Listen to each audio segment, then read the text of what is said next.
रे लारे चले नहीं कोई,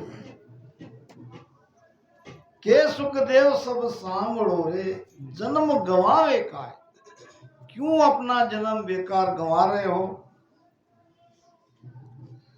तो आइए गुरु महाराज के आत्मसार ग्रंथों पर चर्चा करेंगे।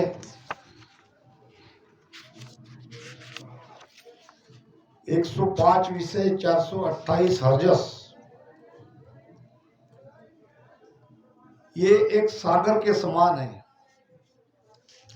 जैसे सागर का कहीं से भी कोई जल आप ले लो, सागर में जो गुण है वो उतने सीमित मात्रा में जो जल लेते हो उसमें भी है। महाराज की वाणी में, हर साखी में, हर दोहे चौपाई में, कुंडलिया में, कवित्व में वही ज्ञान भरा है।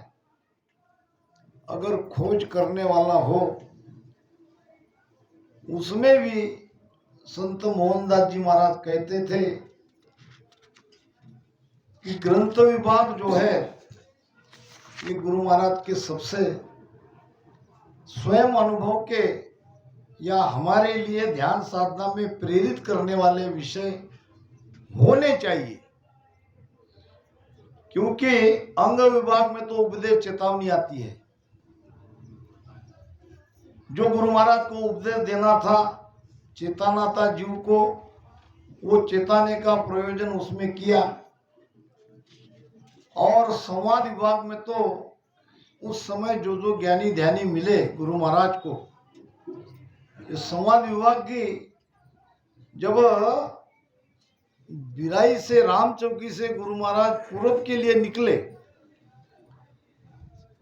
तो बैलगाड़ी की यात्रा उन्होंने की, 2 बरस लगे। मालवा प्रांत से उत्तर प्रदेश में गए। आज का जो एमपी है वो मालवा प्रांत है। ये नागपुर के पास से ही वो लगता है। तो बीच रास्ते में जो जो ज्ञानी ध्यानी मिले, विद्वान मिले, वो विद्वानों के साथ महाराज का संवाद हुआ। उन विद्वानों ने जो प्रश्न महाराज को पूछे उनका जवाब दिया।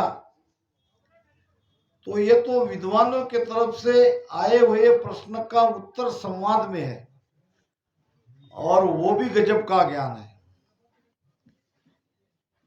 फिर रही तीसरी बात ग्रंथ विभाग की। ये ग्रंथ विभाग ही गुरु महाराज का अपना स्वयं का अनुभव का ज्ञान है।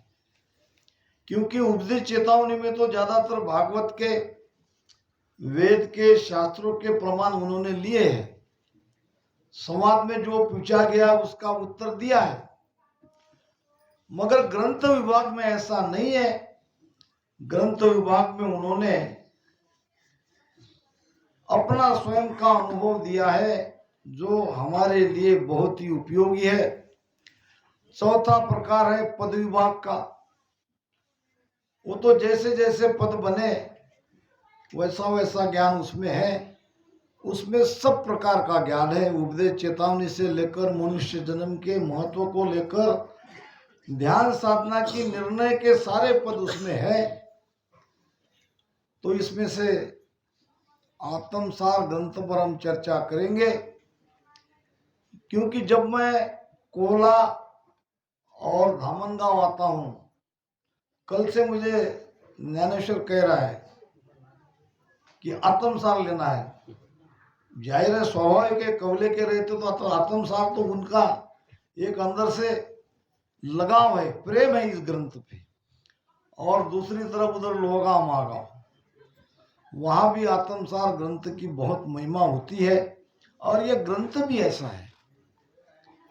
तो उसी पर चर्चा करेंगे।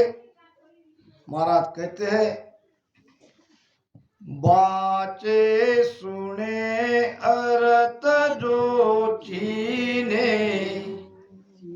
चेत चित दे माई, जन सुख राम ब्रह्म के गेले, भूल पड़े को नाई। ये साखी क्या बता रही है? ध्यान साधना की यात्रा में यात्रा बहुत लंबी है। हमसे परमात्मा की दूरियां बहुत है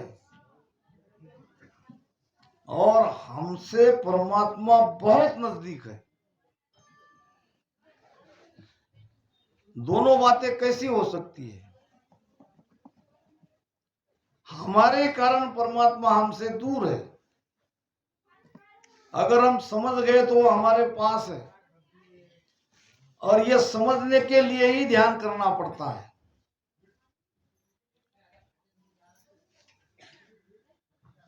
बाचे सुने, जो कोई इस ग्रंथ का पठन करेगा, पढ़ेगा, और जो नहीं पढ़ सकते वो सुनेंगे।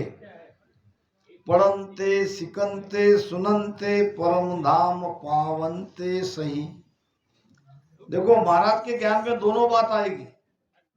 विरोधाभास आपको दिखेगा, और महाराज का दोनों बात दोनों जगह सही है। यहाँ क्या कह रहे? पढ़नते सुननते सिकनते परम धाम पावनते सही। दूसरी जगह क्या कहे?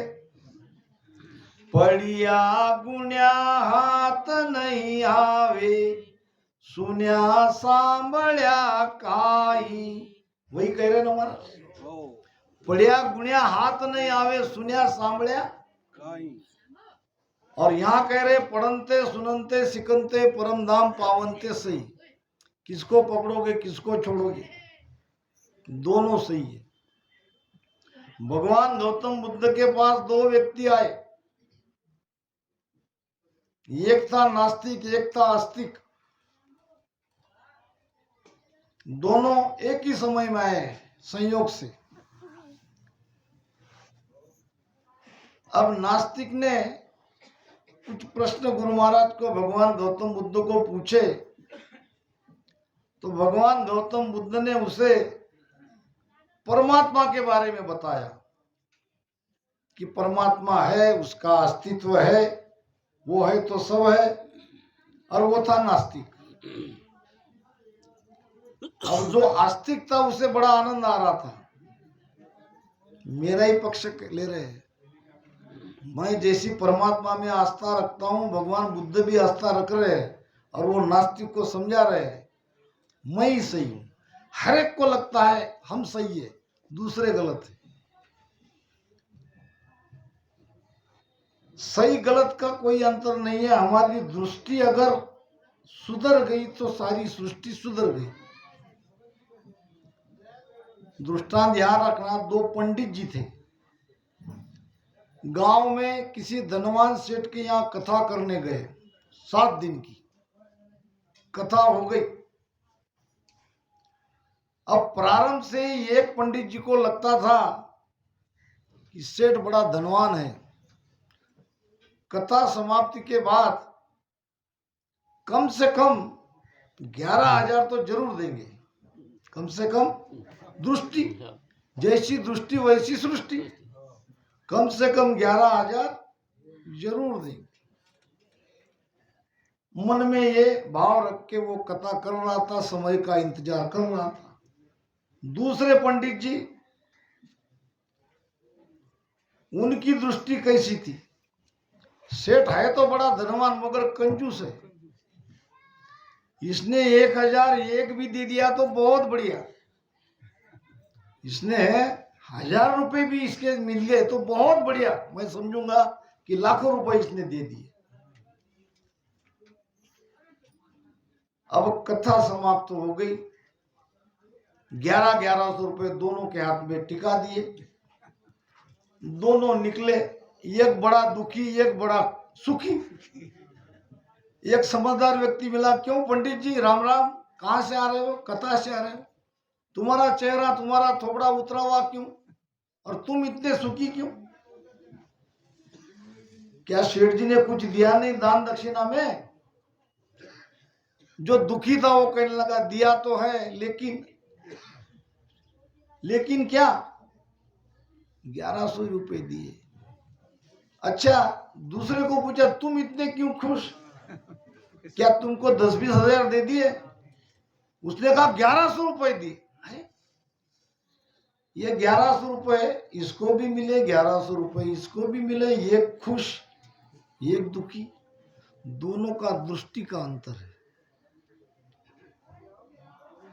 एक ने अपने मन से, अपनी दृष्टि से, अपने दृष्टिकोण से बड़ा चढ़ा के दान की अपेक्षा करी, और एक ने उससे भी कम की करी थी, उससे थोड़ा ज्यादा ही मिल गया।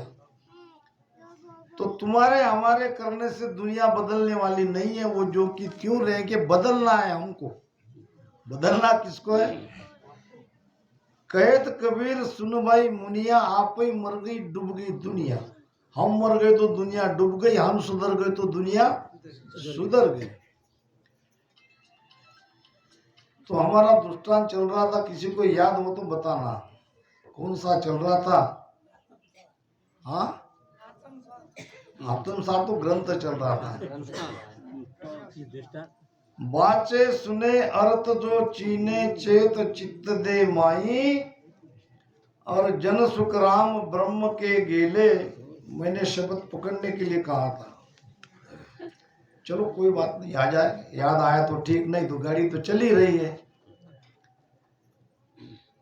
जन सुख राम ब्रह्म के गेले, भूल पड़े को नाही। महाराज कह रहे हैं कि दोनों बातें अपने अपने जगह सही है। पढ़िया गुनिया हाथ नहीं आवे, सुनिया सांभळ्या काही, वो भी सही है। और बाचे सुने अर्थ जो चीने चेत चित्त दे माही, और जन सुखराम ब्रह्म के गेले, भूल पड़े को नहीं। इस पर दृष्टांत चल रहा था, किसी को याद हो गया तो बता देना बाद में। सारी बात देख हम भाकी, जेती मोयल खाई।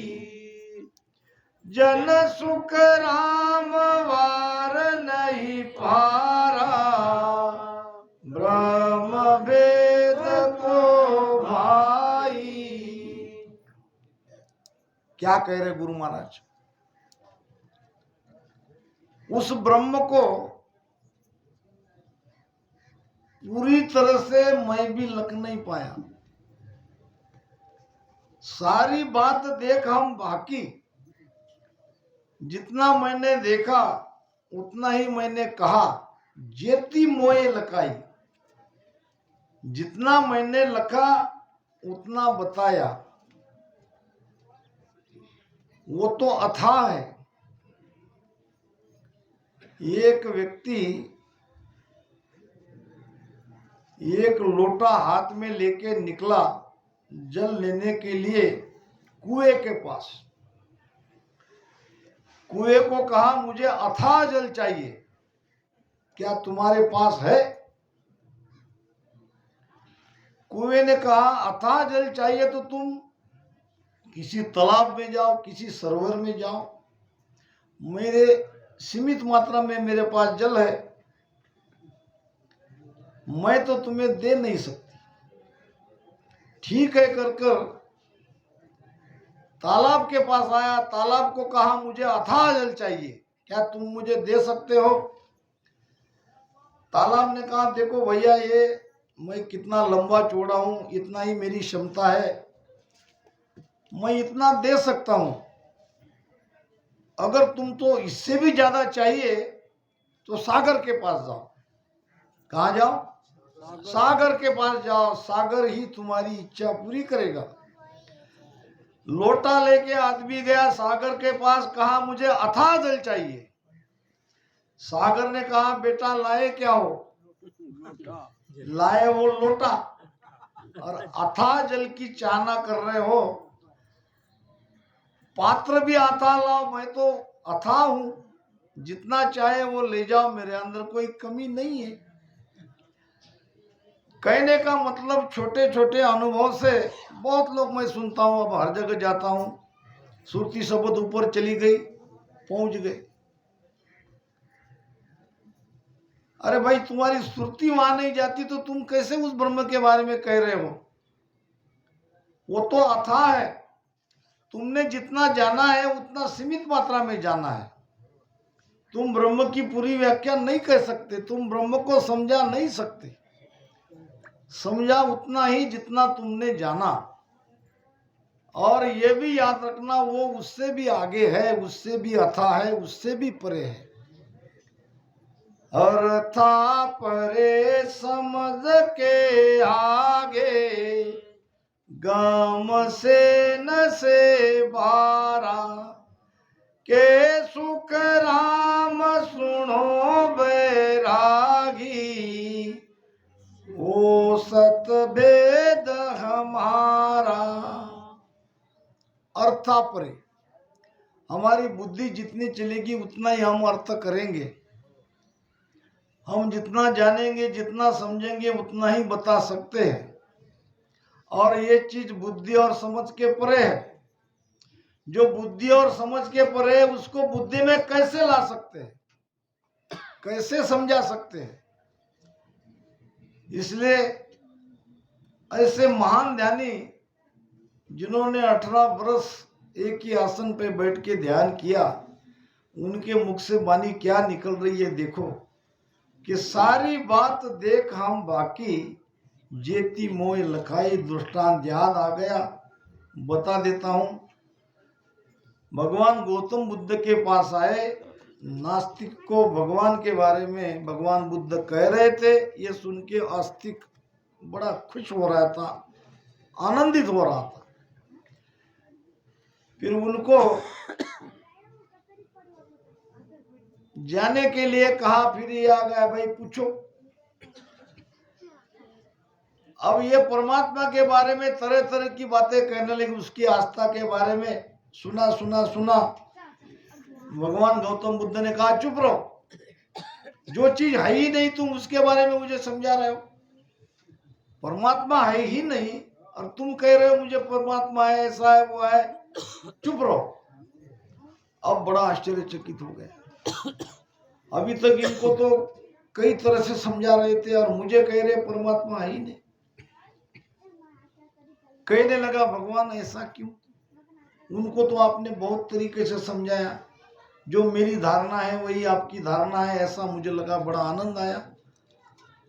तो भगवान गौतम बुद्ध ने कहा, मेरा काम तुम्हारे अहंकार को तोड़ना है। नास्तिक के अंदर नास्तिक पने का अहंकार था, आस्तिक के अंदर आस्तिक पने का अहंकार था। मुझे तो न्यूट्रल करना है, दोनों को तोड़ना है। अहंकार खत्म हुए बिना परमात्मा नहीं मिलते, नहीं मिले। कबीर साहब ने कहा है, जब मैं था तब हरि नहीं। बहुत ज्ञान, बहुत ही मार्के का कहा है। जब मैं था तब हरि नहीं, अब हरि है मैं नहीं। प्रेम गली अति साकरी, जामे दो न समाई। ये भगवान की गली बड़ी संकरी है, छोटी है। एक साथ इसमें से दो नहीं जा सकते। विसोबा खेचर के पास जब नामदेव जी गए, दरवाजा बंद था, कुंडी खटखटाई, अंदर से आवाज आई, कौन? मैं नामदेव। जवाब नहीं आया।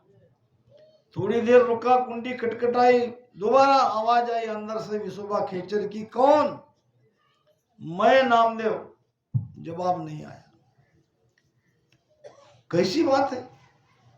मेरी आवाज सुन रहे हैं, वहां से पूछ रहे हैं कौन? अरे कुंडी की आवाज नहीं सुन रही। मैं कह रहा हूं उनको मैं नामदेव, मैं नामदेव, फिर भी दरवाजा नहीं खोल रहे। कैसे संत है? एक बार कोशिश करी, कौन? तो कहा नामदेव आ जाओ, दरवाजा खुला है। हे महाराज, क्या पहले आपने मेरी आवाज नहीं सुनी? सुनी। मैंने कहा जो सुना हाँ सुना। दूसरी बार भी सुना, तीसरी बार भी सुना, फिर आप क्यों मुझे बुलाए? मेरे पास दो के लिए नहीं जगह, मेरे पास तो केवल एक ही चाहिए। तुम कहते थे मैं नामदेव, और मैं और नामदेव को मेरे पास जगह नहीं। जब तुमने मैं को हटाया, द्वार तो खुला हुआ ही था। परमात्मा का द्वार कभी बंद नहीं होता। राबिया नाम की संतति मुसलमान में, उनकी कुटिया पे शेख फरीद आए। शाम को भोजन प्रसाद हो गई, सत्संग हो गई। ब्रह्म मुहूर्त में संत सोते नहीं है। पहले पहर में जगत जागे, दूसरे पहर में भोगी, और तीसरे पहर में योगी जागे। जो तीसरा पहर है 306 ब्रह्म मुहूर्त का, उसमें योगी जागृत हो जाते हैं। तो शेख फरीद भी भजन के लिए उठ गए, इधर राबिया संत भी उठ गई। अब शेख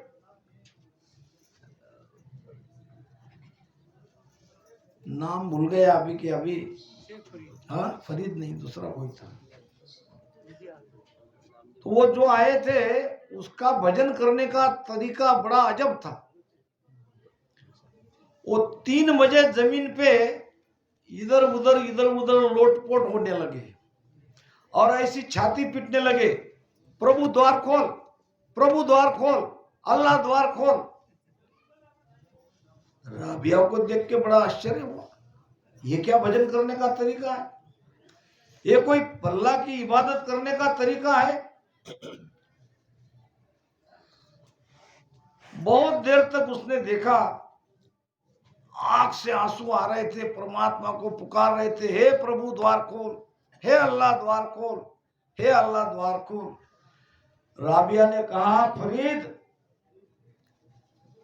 द्वार तो कब का खुला है, तू अपनी आंखें खोल।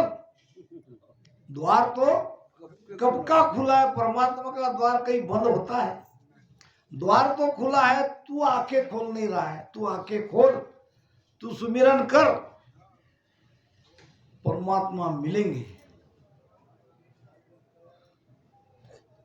तो दोनों को, उनके अहंकार को काटना पड़ा भगवान गौतम बुद्ध को।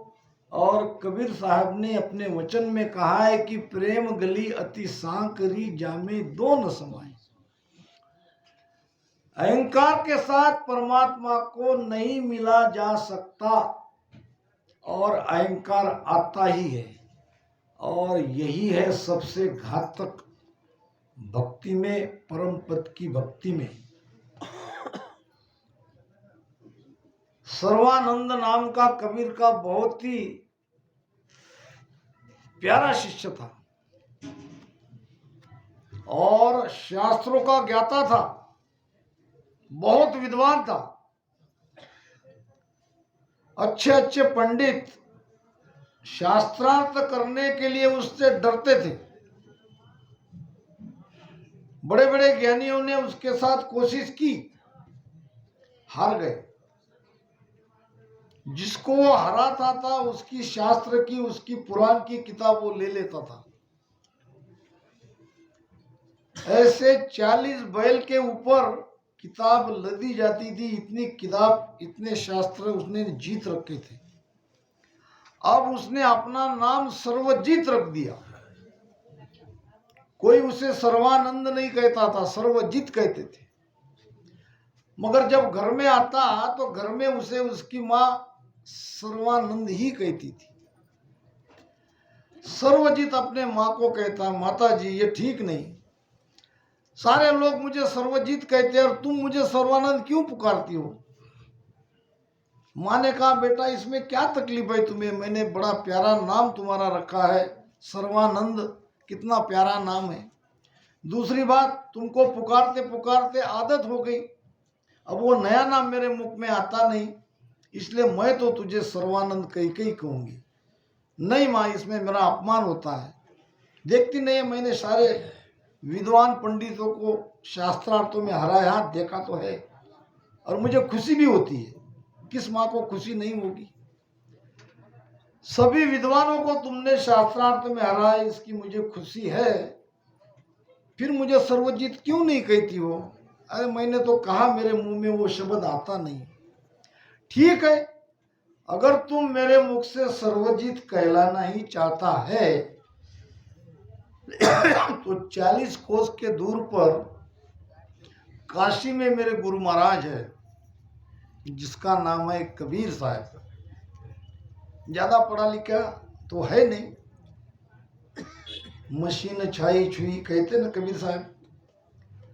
तो अगर उसको तुम हरा कर आओगे शास्त्रार्थ में तो मैं तुम्हें सर्वजीत कहूंगी। इतनी सी बात।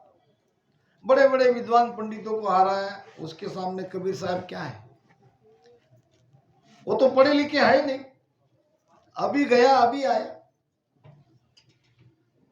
40 बैल के ऊपर शास्त्रार्थ की किताबें लेके कबीर साहब के घर निकला सर्वानंद, जो सर्वजीत बना था, जिसको केवल कबीर साहब को ही हराना था। घर पे कबीर साहब नहीं थे, कमाली थी उसकी लड़की। पूछा कबीर साहब का घर कहाँ है? अब कमाली ने उसे वहीं के वहीं रोक दिया। कबीर का घर दूर है जहां सिलहली गेल।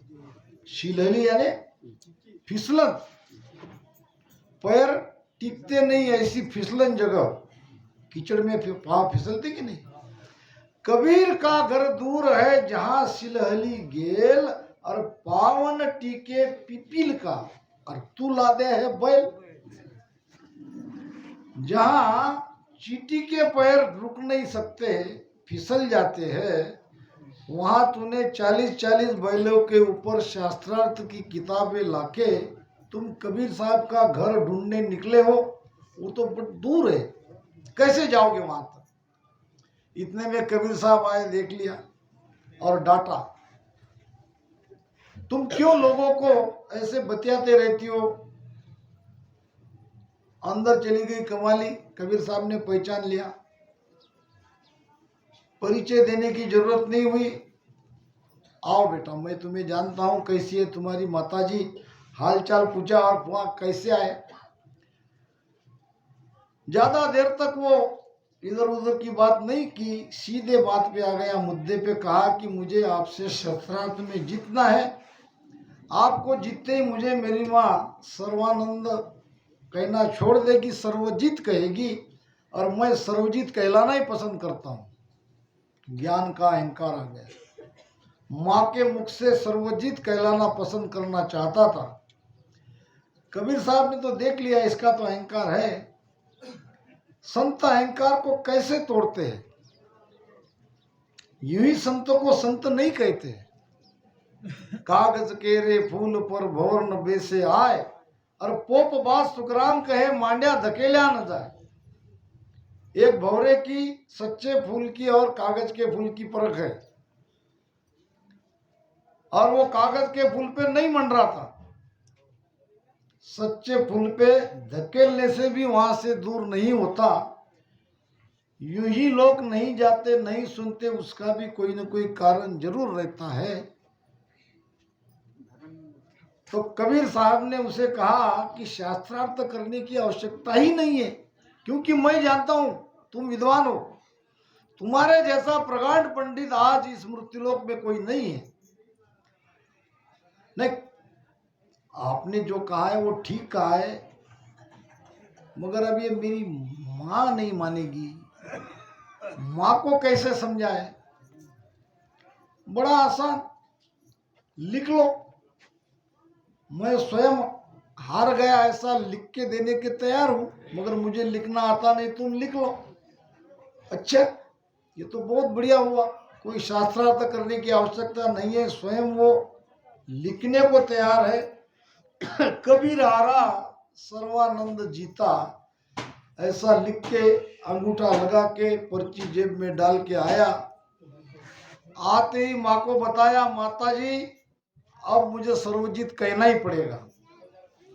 लिखित प्रमाण लाया हूं, स्वयं कबीर साहब ने अंगूठा लगाया है। अच्छा बताओ बताओ। बताया, माँ ने देखा बेटा तू ही पढ़, और वो मायना बदल गया। कबीर जीता सर्वानंद हारा, तो कबीर जीता लिख के लाया वो तुम। ऐसा जरूर कोई गलती हो गई माता जी, मैं अब भी जाता हूँ गलती को सुधार करके आता हूँ। वापस आया भागा भागा, कबीर साहब ने कहा कैसा है? लिखने में गलती हो गई। अच्छा सुधार लो और 2-3 बार देख लो। कबीर हारा सर्वानंद जीता, 2 बार 3 बार 4 बार पढ़ा, इधर उधर से देखा, मोड़ के कागज डाल के आया माँ के पास, देख लो माता जी। फिर वही कबीर जीता सर्वानंद हारा, माता जी ने कहा तू ही देख। देखते देखते माँ उसके चेहरे को भाव के पढ़ रही थी कि अब भी नहीं जगा, अब भी नहीं समझ में आया इसे। धीरे धीरे आश्चर्य में परिवर्तित हो गया। कहने लगा माता जी जरूर कोई बात है इस संत में, एक बार नहीं 3-3 4-4 बार मैंने पढ़ा, मगर ये बदल कैसे गया? माता मंद मंद मुस्कुराने लगी, बेटा मुझे क्या पता। नहीं माता जी, आप सब जानती हो, मुझे जानबूझकर आपने उनके पास भेजा है। बेटा मैं वही तो कह रहा हूँ, वही तो कह रही हूँ कि किया कराया सब गया जब आया अहंकार। तेरा अहंकार मेरे गुरुदेव ही मिटा सकते हैं। जल्दी से जल्दी जाके उनके चरणों में लग जा, और चरणों में जाके